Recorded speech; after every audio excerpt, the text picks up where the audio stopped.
dosadno, od ja pitu tati mogu li svadbu.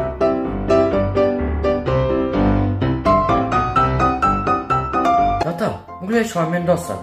Sam telefon igram uvijek, cijeli dan igrice. Sine, ne možeš nikuda, vidiš ti što se dešava po svijetu. Viš ti ko ove korone, ne možeš dobiti ćemo 400 eura kazna, a znaš da ne mogu platiti toliko para. Dobro, tata, razumijem. Dobro da ovaj moj sin razume.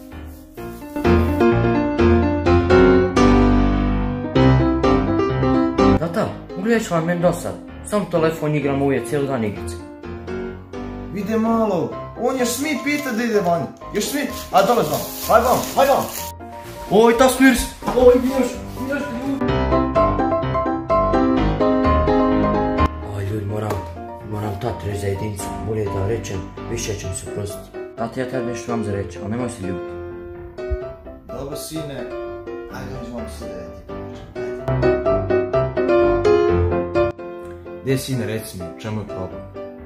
Tata, ja sam dobio jedincu u školu. Nemoj se ti ljuti, ja ću to popraviti.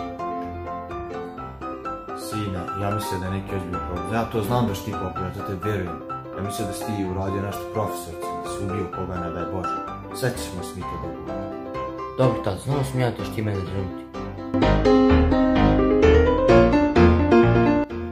Tata, ja sam dobio jedincu u školu. Nemoj se ti ljuti, ja ću to popraviti.